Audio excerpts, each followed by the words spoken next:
Thank you, Martian. Nice to see everybody again. Thanks for coming back. I felt like there was way too much information last week, so I'm trying to be mitzamtzem. I'm trying to kind of shrink it down into an intelligible unit. Excuse me. This week.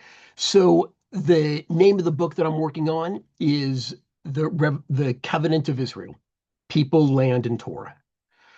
And again, I will say that it is not the book that I had imagined I would be writing after my last big book on called Coherent Judaism.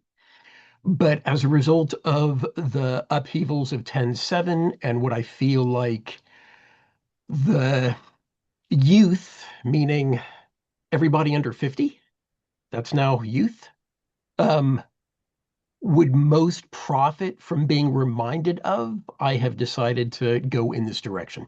So we spoke about people and peoplehood last week, and today we are moving into the second of the three categories within the world of covenant, and that is land. So let's see, did I share? Share. That's what I want to do.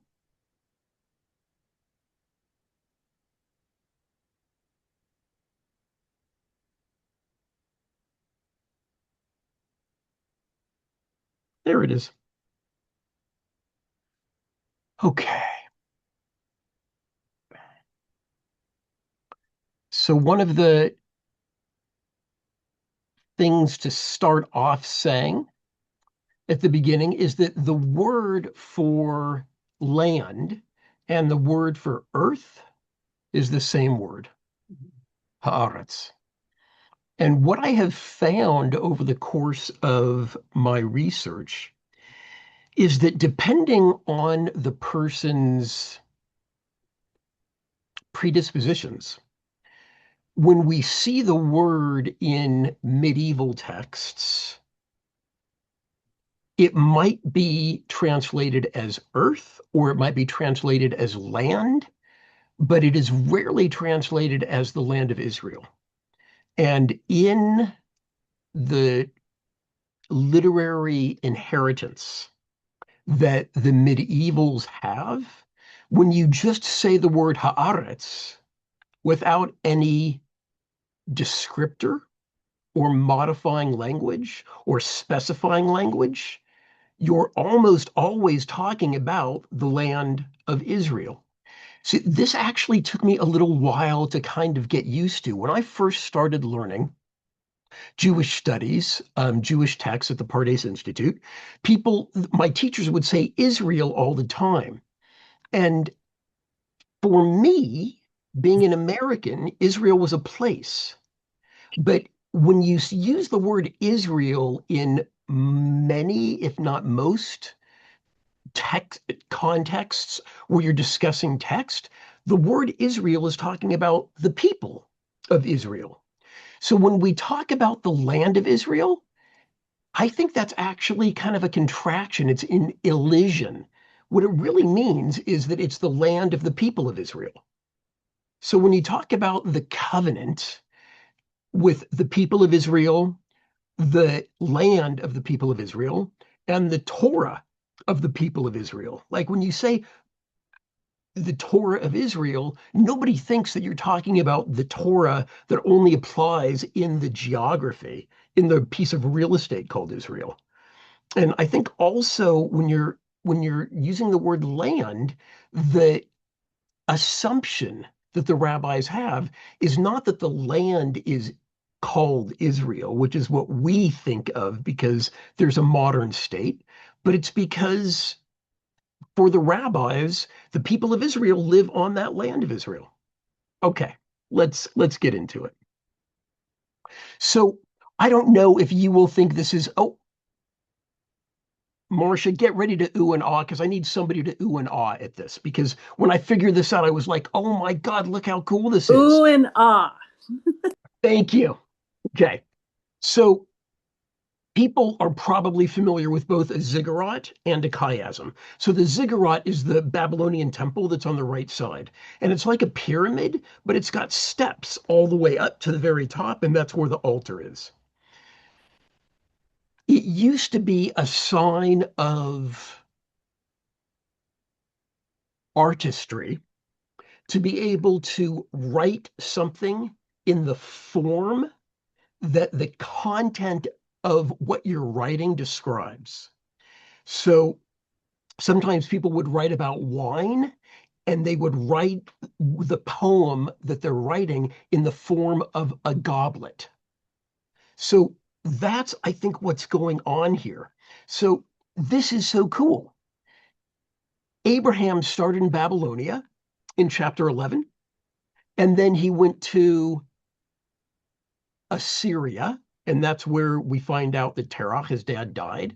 He moves on to Canaan. Then within a couple of verses, there's a drought in the land of Canaan. And so he goes down to Egypt, and then he comes back to Canaan. But then if you look at the continuation of his story, his kids go to Egypt also because of a drought.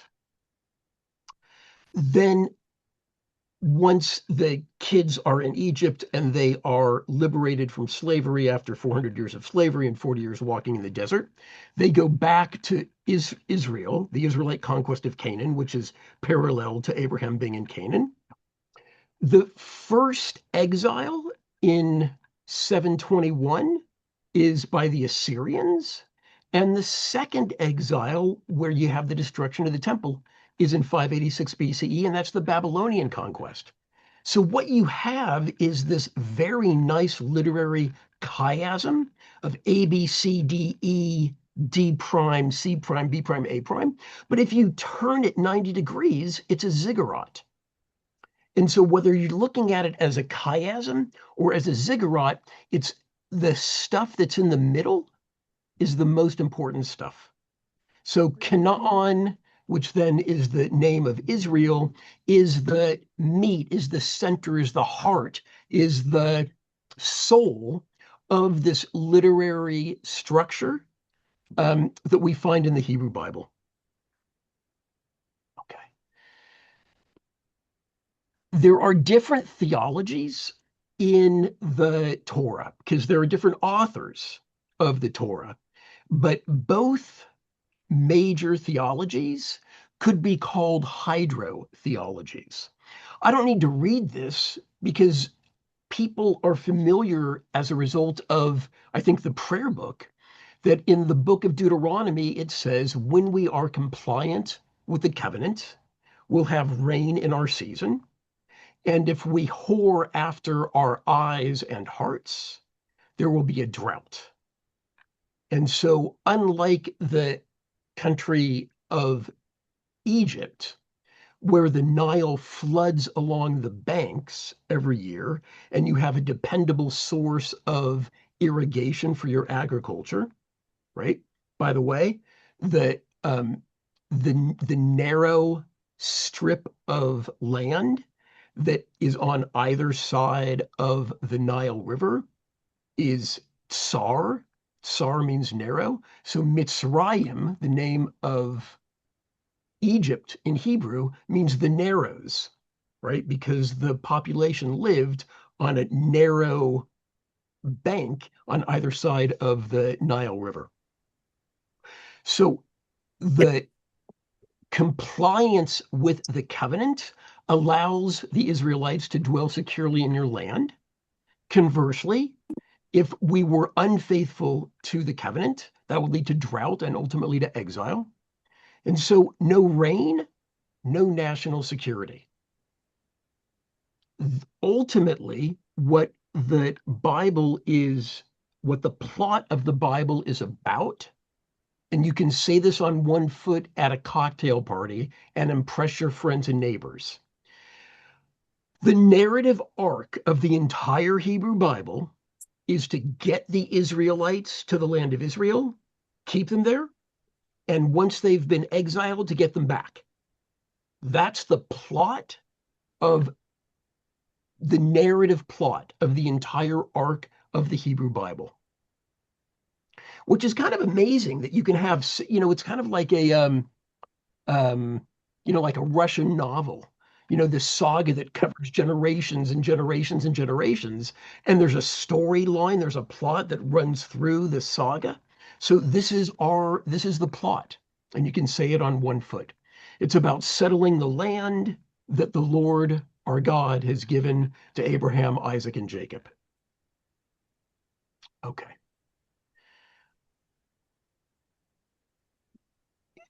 There are lots of different conditions in the covenant that we need to be faithful to. Some of them are remediable, like mold. In other words, some of them through sacrifices, if you have committed these transgressions, you can remedy them. You can feel bad about what you've done. You can offer sacrifices. You can go through Yom Kippur. But there are other kinds of sacrifices that are irredeemable. And those turn out to be the three cardinal sins of Judaism: murder, idolatry, and sexual transgressions. There's one other non-moral, or at least non-obviously moral transgression that seems to be impossible to atone for. And that's so interesting. It's about not honoring the seventh year of release and the 50th year of the Jubilee. So the seventh year of release, Shemitah, is when debts are forgiven, Hebrew slaves are freed, and land lies fallow. So if you have private property and it's your orange grove, it's your orange grove for 6 years. But on the seventh year, you don't do any work. And according to the rabbis, you actually, if it's fenced, you take down the fence so that it's crystal clear to everybody that whoever takes the fruit from the orange grove is not trespassing. They're not violating the tenets or tenants, but they're not violating the tenets of private property, and they are not infringing, because 1 year out of every 7 years, this is not crop rotation, 1 year out of every 7 years, the land is to lie fallow and there is to be no agricultural work, which is pretty amazing. Pretty amazing. We don't know how often it was done. What we hear about much more frequently than it having been done is it was not done, and the Israelites are punished for it. But the upshot of these transgressions of not observing the Shemitah, the release year, the Jubilee year, when the Jubilee year is when every 50 years, when all land that had been sold, all agricultural land that had been sold in the past 50 years goes back to its owners, original owners, the sellers, the first sellers. So it's a rewind. It's a rewind of all of the real estate transactions, most of the real estate transactions that have happened in the 50 years. So as a result of violations of Shemitah and the Jubilee, murder, idolatry, and sexual transgressions, the land vomits out the inhabitants. What is so interesting, one of the things that's so interesting about this, is that the Israelites up here in Genesis 15, they're not allowed to go into and conquer the land of Canaan until the sins of the Canaanites were complete. We find out later what those sins are. They're the same sins, right? Except for the Jubilee and Shemitah. But the moral sins of idolatry. Why is idolatry a moral sin? Idolatry is a moral sin because usually there was either murder or sexual rituals associated with idolatrous practices. So murder and idolatry and sexual transgressions were the same transgressions that caused the Canaanites to then be susceptible to being conquered by the Israelites. And God tells the Israelites in the book of Leviticus that if you are guilty of these same transgressions, the land will vomit you out as well. So, at least in terms of these moral transgressions, there's no distinction that the Torah makes between the Israelites and non Israelites. So, here, no rain, no national security. Sorry, before we had no rain, no national security. Now, no morality, no national security.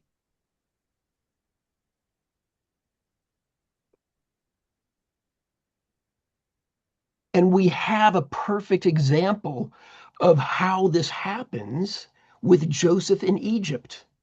As a result of Joseph managing the Pharaoh's business of selling grain during the 7 flush years of rain before the 7 years of a drought, Joseph was able to get all of the people in Egypt to sell them their animals, their selves as slaves, and their property. But there wasn't a Shemitah at 7 years to free them from being slaves or to free them from debt. And there wasn't a Jubilee at 50 years to return their property to them. So this is a subplot of the Hebrew Bible. The laws of Israel are to create an anti-Egypt. That's a nice way to think about our experience in Egypt. Whatever happened to us in Egypt, we want to build a society that's just the opposite.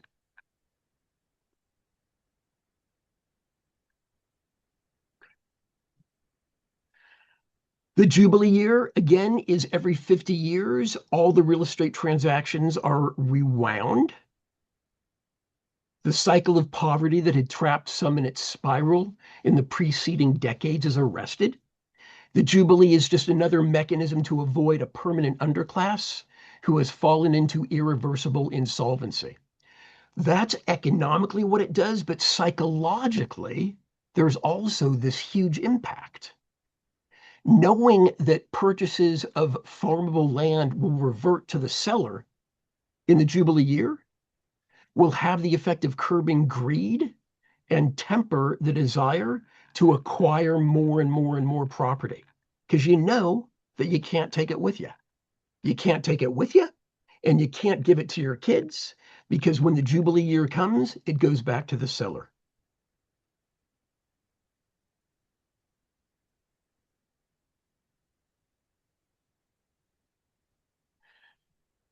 There is this one passage in the Talmud that says, through the sins of sexual transgressions, idol worship, and failure to let the land lie fallow during Shemitah and Jubilee, exile comes to the world.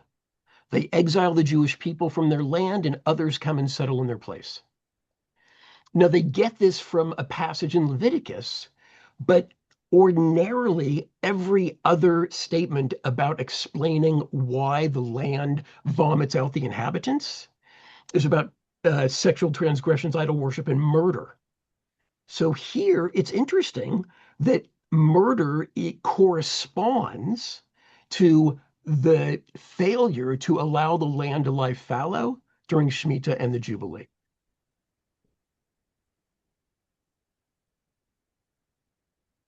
Okay. You know what? I'm going to stop here. Any questions before we move on to the rabbinic material? I wanted to give you a sense. What have I just done?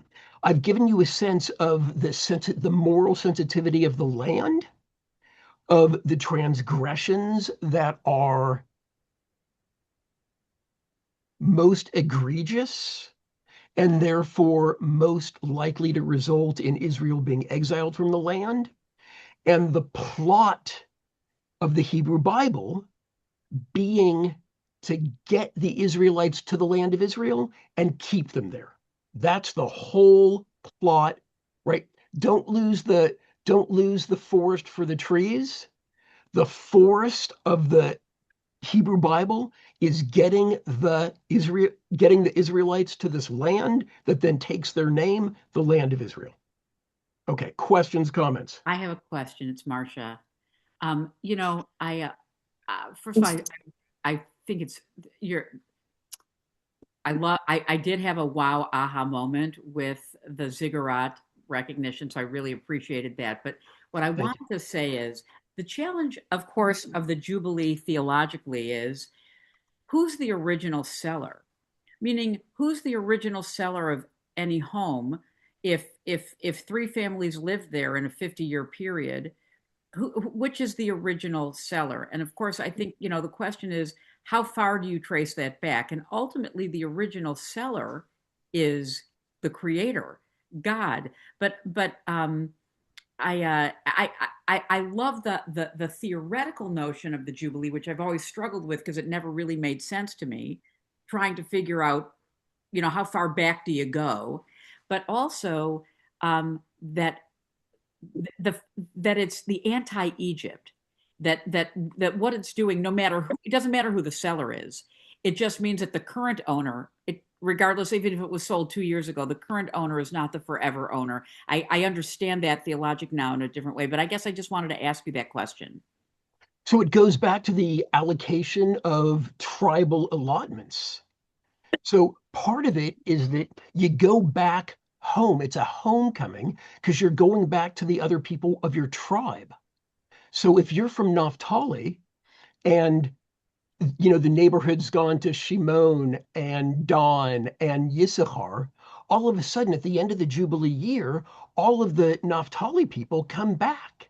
And so it could be that the children who played together 50 years ago are now seeing each other again, but it's called a homecoming because it's the tribes who are coming back to their original tribal allotment. But so this would not be applicable in a later era, like when people returned to the land, let's say from Babylonia, when those tribal dissections were actually probably not operative anymore. Correct. Okay, Correct. thanks. All right, you're welcome. I see Sylvia's hand and Howard's hand. So Sylvia. Oh, you're not Sylvia, but okay, your name is Sylvia. I am Sylvia. Oh, okay. You had that problem last time you taught. But it's still me. So Okay. thank you for teaching again. Back in the beginning that you were talking, when you were first talking, you gave us an example of the ziggurat being like a temple, Yeah. and you related that to art history, and I would like to hear a little bit more about how that relates. So Abraham, his birthplace was Ur Kasdim, Ur of the Chaldees in Babylonia. And there is a ziggurat of Ur that's 70 feet high. You can Google images of it. It's pretty amazing. It's still around. That was the form of the temple in Babylonia. Oh, okay. And, then fast forward, that's where the Israelites, actually the Judeans, were exiled to in 586 BCE. And so they knew of that form of temple architecture, right? So when we think that at least we suspect that the final form of the Hebrew Bible is a product of the exile. And so that makes all the more sense that they would have intentionally constructed that chiasm or that ziggurat to reflect their own experience. Okay, thank you very much. You're welcome, Howard. Yeah. Can you hear me? Yes. Okay, good. In other places in the Bible, when there are terrible sins committed, um, even before the Exodus, and I'm thinking particularly of, for example, Abel and Cain, right? Cain slays Abel, and God obviously asks Cain, where's your brother? And he says, I don't know, am I my brother's keeper? And God says, your your brother's blood cries out to me from the ground, meaning something is wrong but I can tell because the force has been, I feel a disturbance in the force sort of thing. Like there is some moral structure here that has been violated, and the universe is telling me that. Okay, don't go getting all George Lucasy on us. I The don't mean I don't mean No, to but it's suggest George but Lucas. here it's not a metaphor. The Ah, the earth is yes, crying out yes, from right so yeah, it's the earth. The earth has a moral sensitivity within one of these theological structures. right. What I guess I'm saying is if you go back to what people thought about the whole universe at the time that this was all written, they thought the earth was the universe, meaning it's all of the universe that we know about. They didn't know about galaxies or the Big Bang or anything. They just knew there's an earth, there's a sun shining, there's a moon, there's stars. But the earth was at the center of all of it, right? Yeah, So it's like God created the universe with a moral dimension, in addition to physics, in addition to chemistry, all that, that this moral dimension doesn't become apparent until to the universe itself until consciousness somehow develops, and then you have things in the B'Tselem Elohim that can great. notice this. Great. So Howard, that's exactly right. So let me give you two pieces of data to support what you're saying, and I think that's a little they'll put a point on what you're saying. The first is that in Sefer Yetzirah, which is a late rabbinic period text, it says there are six dimensions to the world: north, east, west, south, whatever the four dimensions, good and bad. Mm, And what we have in this theology that we've been describing is a moral universe. mm, In the book of Deuteronomy, the universe is cold. We have mm, a moral covenant. So, with one theology, the one that we find in Deuteronomy, the world is the world, but our covenant with God is what obligates us to a moral life. In the book of Leviticus, going back now to the Cain and Abel story as well, the universe itself is a moral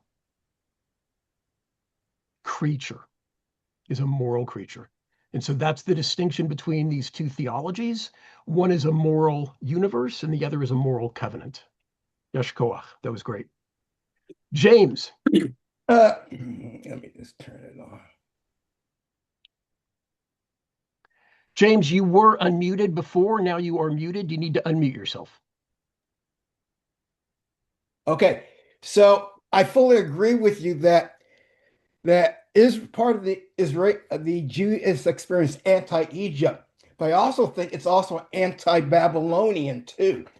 If you look at both of those cultures, they were top down, and all the wealth was within a few people. I always think that the Torah is not so much a religion as much as a political and economical society. How can you set up a society that's equal for everyone? And the idea of land. Agreed.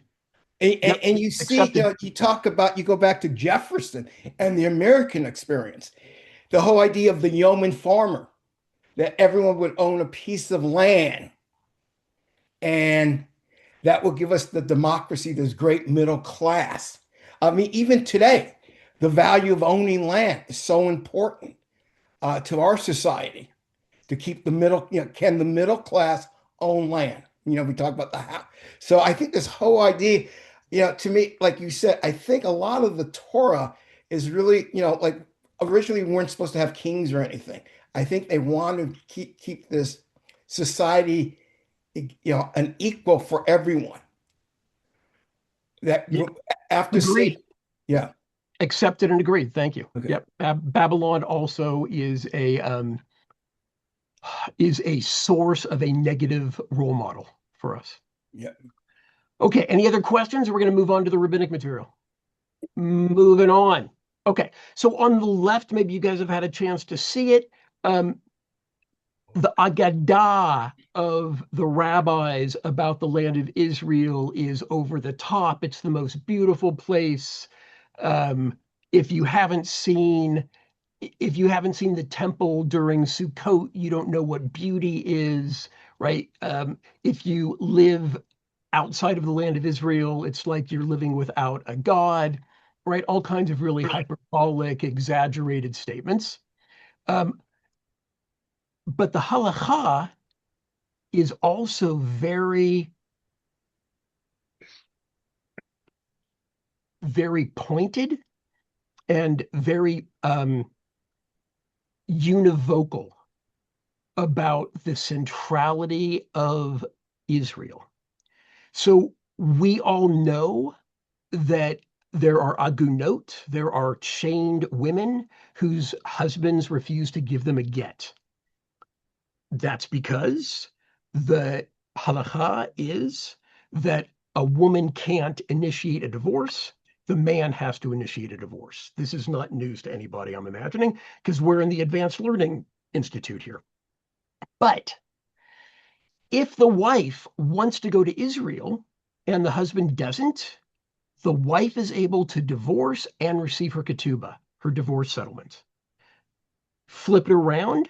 If they live in Israel and the husband wants to emigrate, but the wife doesn't, she can be divorced, stay in the land, and receive her divorce settlement.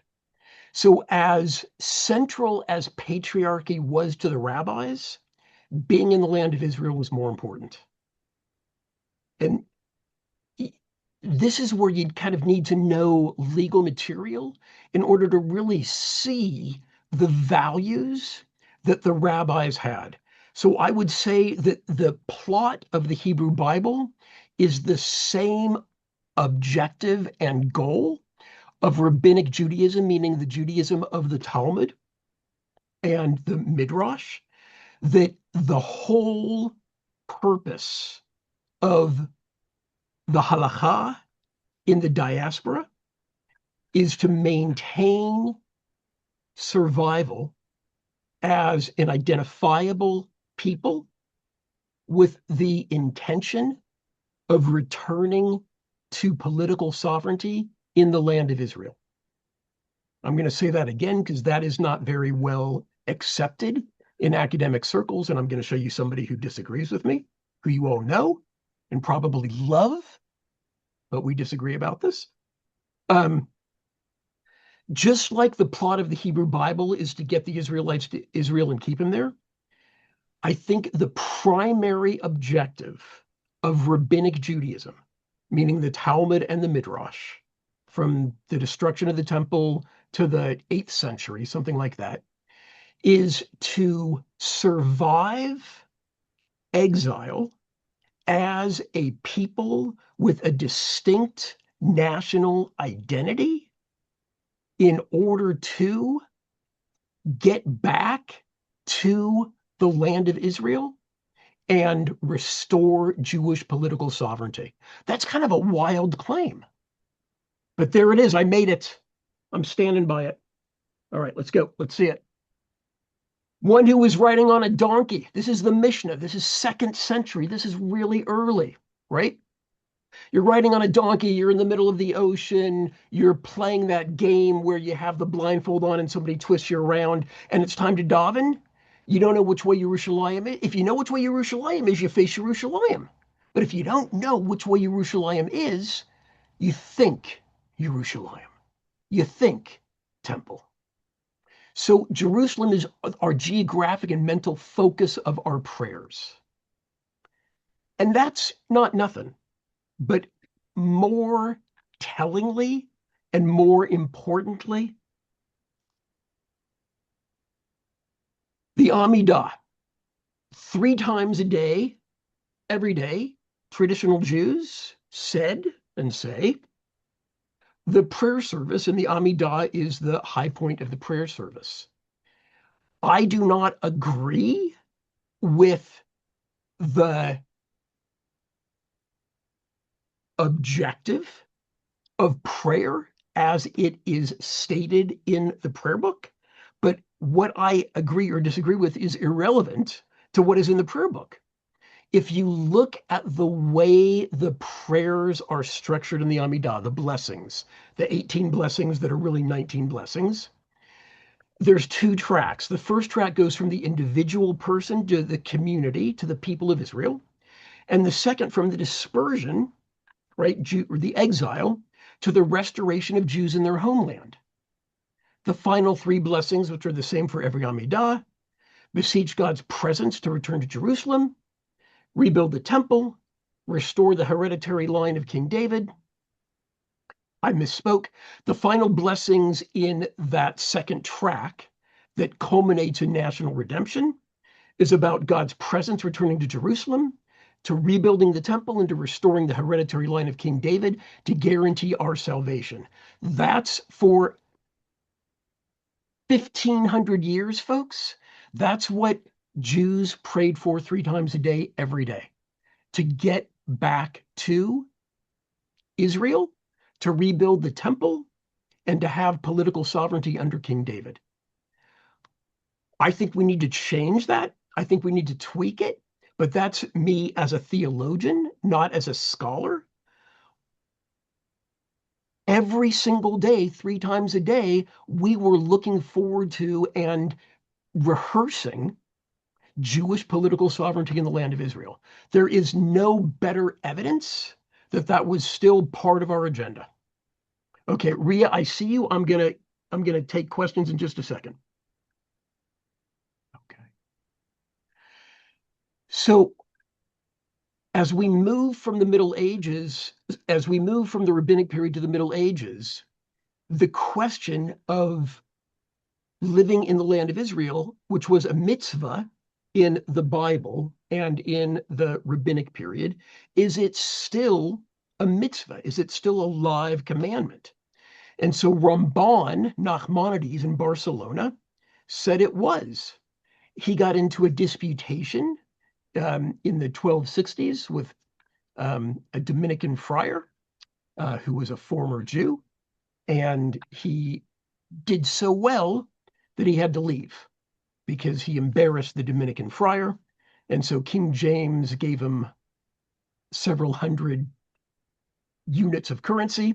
And when he was an elderly man, Ramban made Aliyah from the northern part of the Mediterranean on the west side to the northern part of the Mediterranean on the east side.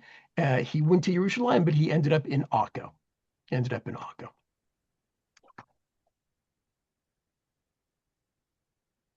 You know what? Before we get to Tzfat, let me take a question. Ria, you had your hand up. Yeah, I am wondering about the accuracy of always that it was the land that we went to, the land that we sought. That, for instance, during the Roman Empire, the height of the Roman Empire, 10% of people in the Roman Empire were Jewish.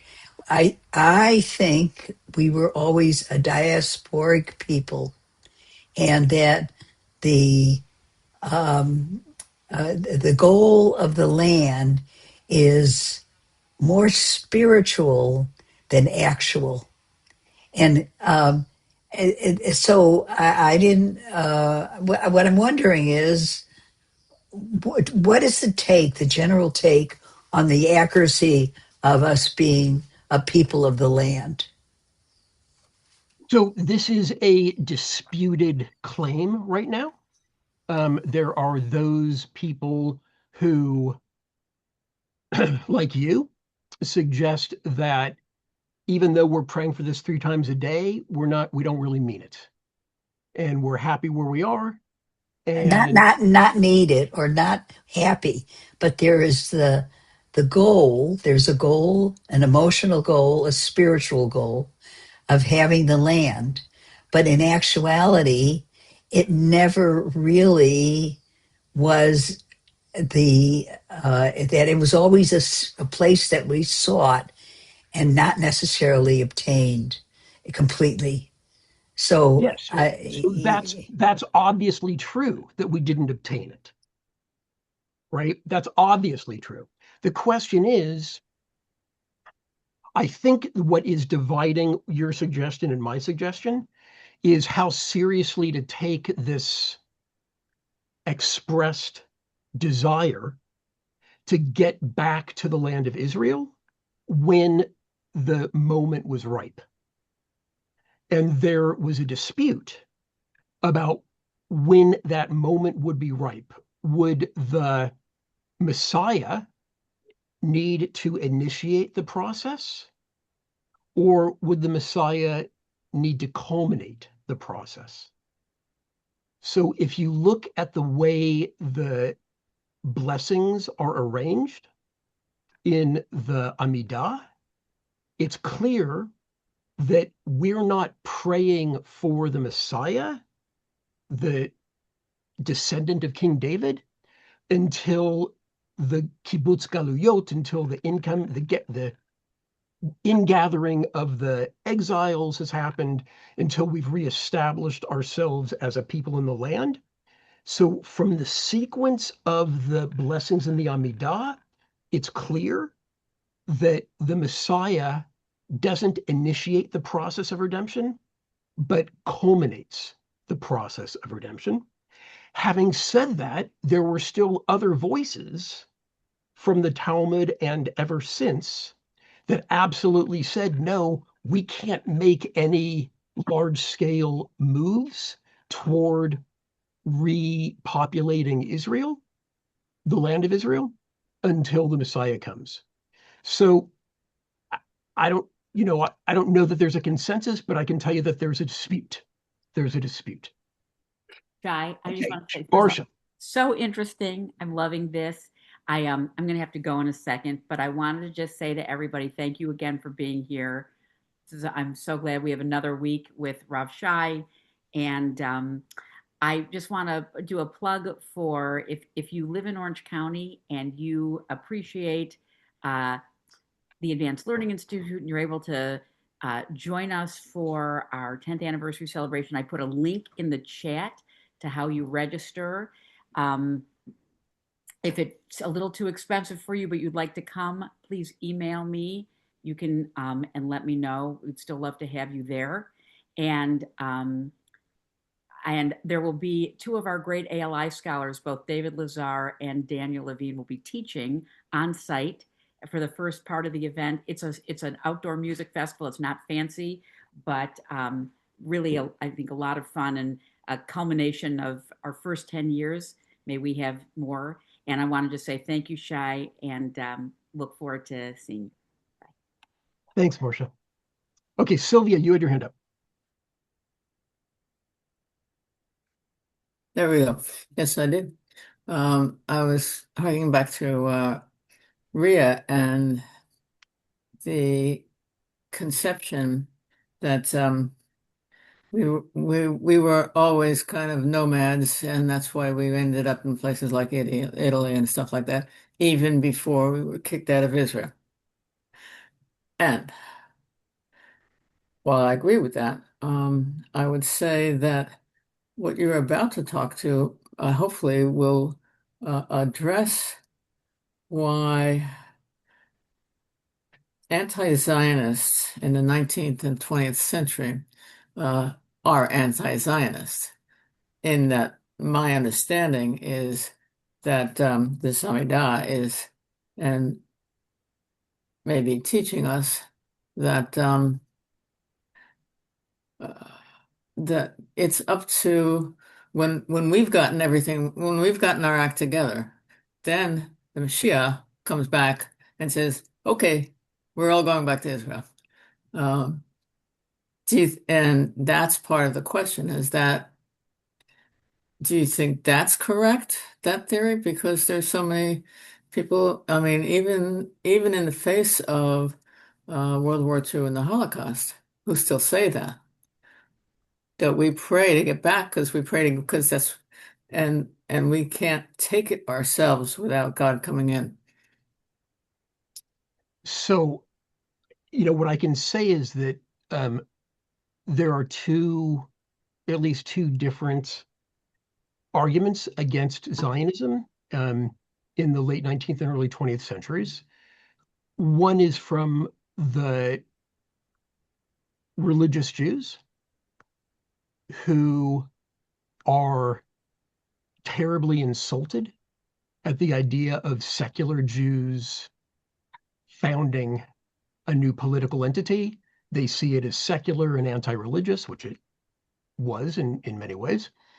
And so they glommed on to a real stream of messianic thought that the Messiah is required to initiate the process of redemption.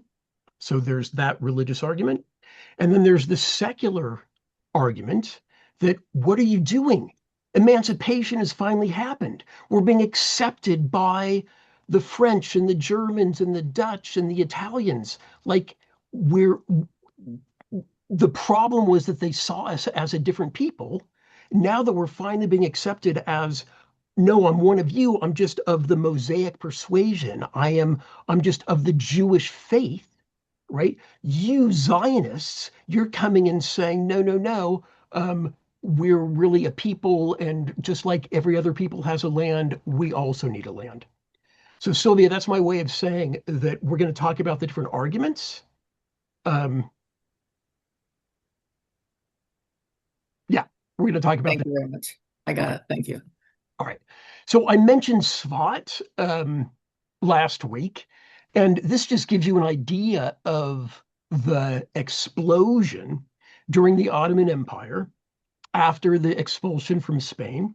And this is something that was written over 100 years ago by Solomon Schechter, who explains that since nothing like the expulsion from Spain had happened since the destruction of the temple, our theology from the prayer book says that we are culpable for our tragedies as a result of our sins. So the way it's expressed in the prayer book is that we were exiled for our sins. So if that was the theology, and that was the theology, then the thought was that in order to do tshuva, in order to repent, one obvious way to repent would be to go back, to return, which is the etymology of teshuvah, to the land of Israel and start leading a more biblical, rabbinic, religious lifestyle. And so that is part of Solomon Schechter's explanation for the increase in aliyah in the post-Spanish exile period, which strikes me as very plausible.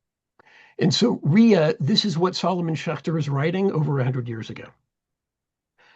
Indeed, it may be stated without fear of contradiction that there never was a time in which the Holy Land was not an object of attraction and deep longing for the pious Jew, even though he was not always able to gratify his longing in this respect.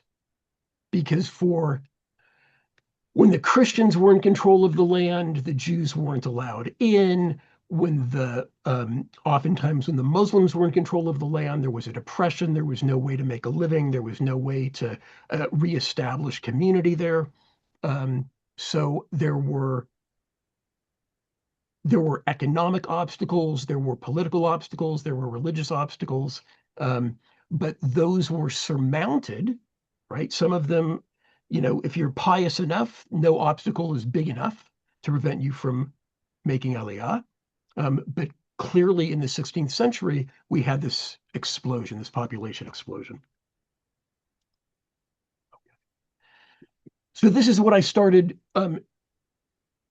answering Sylvia, in that what we see in the 100 years before the emergence of political Zionism is the attempt at emancipation. And so we saw this slide last week. And Gil Troy, then in 1881, you had the assassination of Alexander II. And one of his advisors said about the millions of Jews in the Pale of Settlement, a third will die, a third will migrate, and a third will convert to Christianity. So that's what's happening in Eastern Europe from 1881 on. This is the pogrom, the period of pogroms. This is Fiddler on the Roof.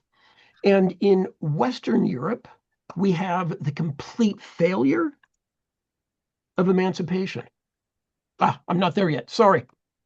As a result of the persecutions that began in 1881, you had two different Zionist organizations that almost immediately formed. So Bilu in 1882 and Hovevet Zion in 1884. Both of these were very small groups. They wanted to go to Israel. The Hovevet Zion group did. They established agricultural settlements. It failed. They ended up going back to Russia. Bilu, because the land of Israel was under the rule of the Ottoman Empire, they actually petitioned the Sultan in order to go back and have a homestead. The Sultan said, no, thank you, but I appreciate you asking. Okay. Here we go. But what really broke in Western Europe the fantasy that emancipation was working was the Dreyfus Affair. So people, I think, are familiar with this.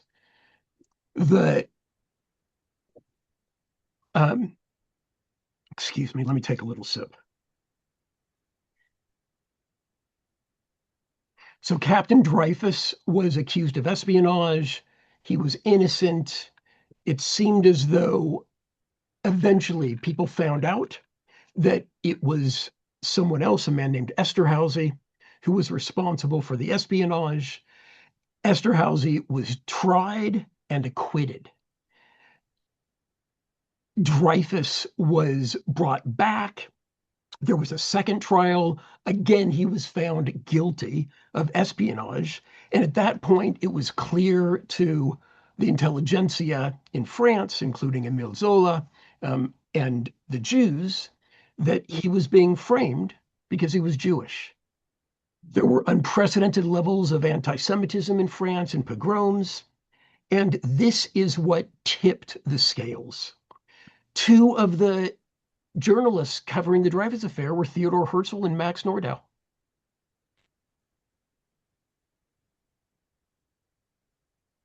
Theodor Herzl, the year after the Dreyfus Affair, writes The State of the Jews. We have honestly endeavored everywhere to merge ourselves into the social life of surrounding communities and to preserve the faith of our fathers. We are not permitted to do so. In vain, we are loyal patriots. Max Nordau, who was an MD, he was a physician, he wrote a book about muscle Jews, and he advocated starting to work out, right? Enough of this ghetto Jew, hunched over and pale. We need to be able to defend ourselves. And what Gil Troy, one of the great defenders of Israel at the moment, accurately says is that Zionism arose from the dashed hopes of emancipation, right? Had emancipation actually worked out, Zionism would not have needed to emerge. But emancipation failed in Europe, not in America, but in Europe. And so there needed to be a nation state for the nation of Israel.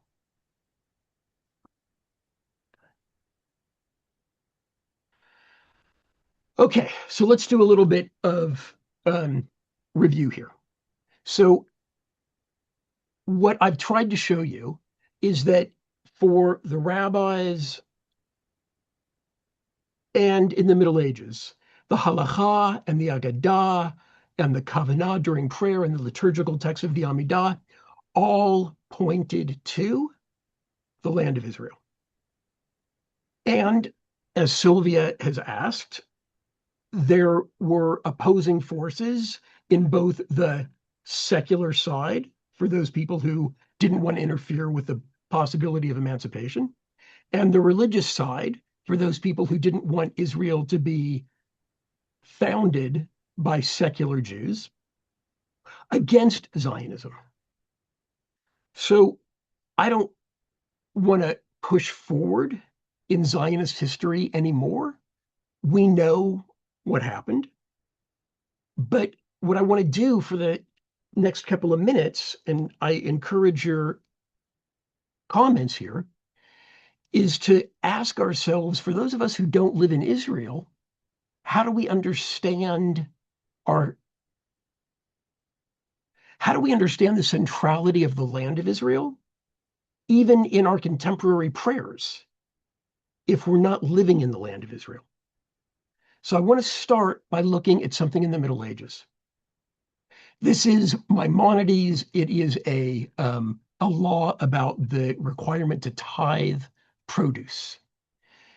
So what this says is if King David had conquered all of Israel and then pushed out beyond the borders, the entire conquest would have been equivalent to the land of Israel in regard to all matters. So once we have control of a land, then we have to treat it the way the Bible tells us to treat Israel. So my question to you is, okay, we don't have control of any land outside of Israel. We don't really have control of the land of Israel. But for the land in which we live, for America, we don't have control, but we have influence. So what would our influence look like? What should our influence look like as we try to bring our values and our understanding of a righteous life to the land in which we live? So just a couple of ideas here.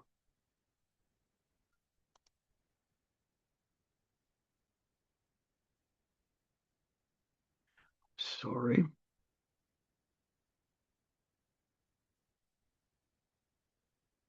That,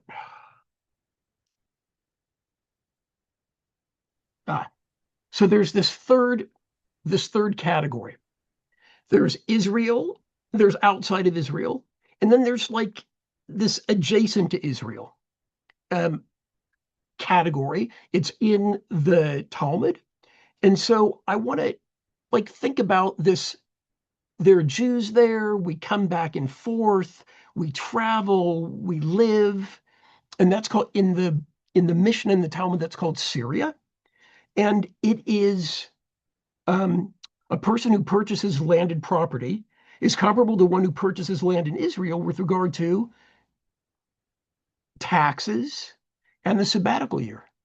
So there is actually a precedent for extending these rules that in the Bible only apply to the land of Israel, outside the land of Israel, when it's kind of this intermediate status, which I think you could argue that America has this kind of intermediate status. 40% of world Jewry lives here. We have some influence. So what does that look like? This statement now is rabbinic, and it's not talking about Israel, it's talking about the world. It's a midrash that goes back to the Garden of Eden. God is taking Adam and showing Adam around the Garden of Eden, and he says, "Look how beautiful my creations are. Everything I created for you. Make certain that you don't ruin and destroy my world. If you destroy my world, no one will be there to mend it after you." This is the environmental source of tikkun olam. This is olam, world, and mend is tikkun. And so this is a statement that is about the world, not about the land of Israel. And so what does this obligate us to do? Obligate's too strong a word. What does this motivate us to do in terms of the values of our tradition in order not to ruin and destroy the world? Right? It's not an environmentalist ethic. It's a Jewish ethic from the 6th century.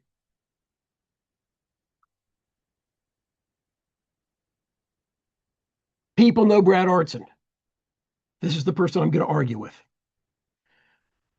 Without ever abandoning their commitment to settling the land, the sages, the rabbis, transferred their ideal from living on the land living in the land of Israel to observing the law. Whereas the Torah esteems living in Israel as the goal of pious observance, the rabbis invert that. They want to live on the land because it allows for them to do more mitzvot. Here, the land does not embody the goal, the land becomes the means. I think that he is partially right. I think that in the Torah and in the rabbinic material, there are two different voices. One of them wants to prioritize, and I think what Sylvia said actually would go along with this second voice, that what is most important about the inheritance of the Israelite religion is our relationship with God. And we materialize that relationship through mitzvot, and we can do that wherever we are. Versus this other voice that we have in the tradition that says, no, what is primary is being a people that is in control of its national life so that we can organize our policies in the way that we believe is most godly. Not clear. I mean, I think it's clear to me which is the dominant voice, but I think that there are these two voices. And this is an example here. There's no problem in eating sheep or goats. There's no problem in herding sheep or goats. Some of our greatest patriarchs were shepherds, right? But the Mishnah says you can't do it in Israel. Why? Because sheep and goats eat so much grass and grains that there's not going to be enough left to feed the people compared to the number of people that can be fed if you can afford to pay for the slaughtering of the sheep and goats. So because of resource management issues, the rabbis of the Mishnah said you just can't raise sheep or goats in the land of Israel anymore. They had the chutzpah to legislate this prohibition because they believed it was in the best interest of the majority of people. I think that's a good model for us. Okay. So these are just three areas about thinking about how we can translate kashrut and shemitah and migrash. I'll explain what these are so that we can long endure in the land. Kashrut, we don't know exactly why. There is an idea that birds of prey are not kosher, right? Maybe birds of prey are being protected because the birds of prey eat things that if weren't consumed would generate disease in the land. Shemitah is about renouncing control over the most important things in life's economy. What if we did that with our time? Or what if we did that with sharing knowledge? And finally, migrash. In every city, according to the rabbis, there needs to be a band of green space, right? Zoning laws. Like, I was in Houston after one of the floods, and I was amazed that there was so little grass that allowed the water to percolate when it rained or when it flooded, because they didn't have any zoning laws, and so much of the surface in Houston was asphalt for parking lots. So, these are not brand new problems. And then on the ritual level, right? We in California have our own species of fruits for Sukkot. Maybe we should be taking local species and shaking our palm frond with them rather than the species from the land of Israel. Okay, questions or comments?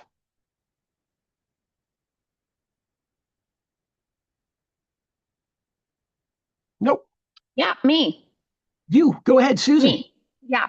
So sorry. So I mean, you've presented a whole bunch of different things all in a row there, but talking about, I mean, I'm kind of, I want to harken back to Ria's point a little bit about the land, and as you just provided us with almost like metaphorical uses of Shemitah and the whatever the last migrash, Rush. and I think that's maybe what she was pointing at, and Ria can correct me if I'm wrong, but like a metaphorical, more spiritual, understanding of our desire for Israel and for our centering that in our spiritual and our political and all that. And then also to your point or your question about um, living in Israel versus living in the diaspora. Um, Anecdotally, we all are familiar with people who, in their uh, ambition or desire to live more authentically and live with a more authentic community, move to Israel, and then end up like dropping their practices and becoming secular and like completely changing their orientation to Judaism. So I don't know if those aren't necessarily questions, those are observations on what you've presented, and I don't know if anybody else wants to speak to that or you want to speak to that, but so this like, do we all move to Israel, there's a cost too, and there's an intentionality of living in the diaspora for many people. Theoretically. I agree. And I just want to point out that, this move towards spiritualization and reading the Torah as metaphor is, it's present in the rabbinic material, but the idea of reading the Torah as metaphor at the exclusion of the Pshat, that's not rabbinic. That is something that develops really over the last couple of hundred years as a way of justifying our lack of desire to make Aliyah, which is fine.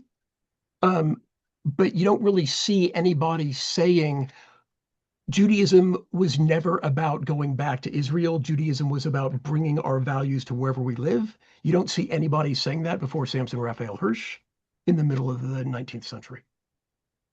Sylvia. Oop. Yeah, one thing and not the other. There I am. Thank you.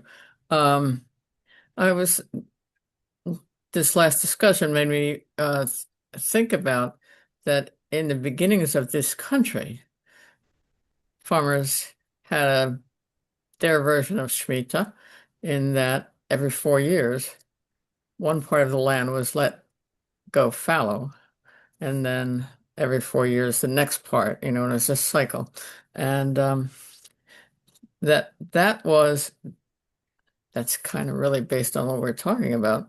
I Shemitah. don't think so at all. What you're talking about is crop rotation to restore the nitrogen and the Oh yeah, resources yeah, okay, of of the land. course.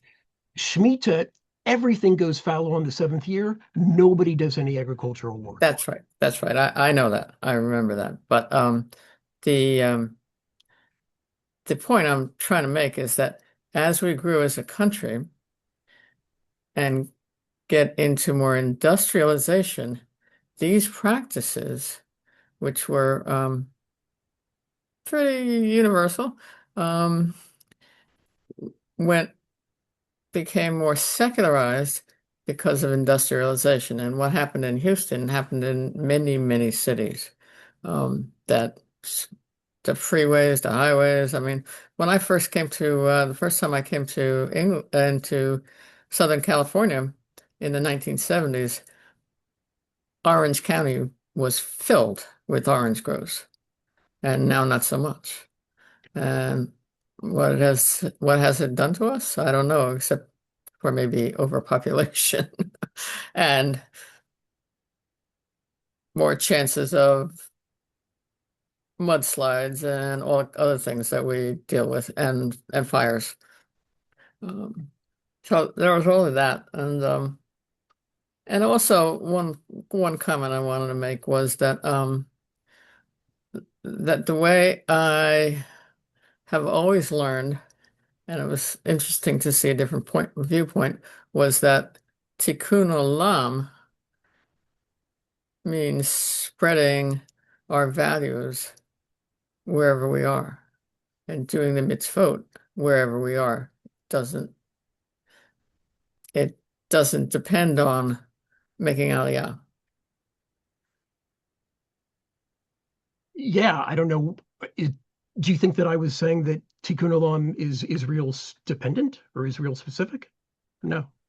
Well, yeah, well, I don't know. I mean, No, maybe I was. there's nothing about Tikkun Olam in the Talmud. Tikkun Olam is about social legislation that Hmm. doesn't have anything to do with Israel or the land. In the Midrash that we learned together, it was about an environmental sensitivity.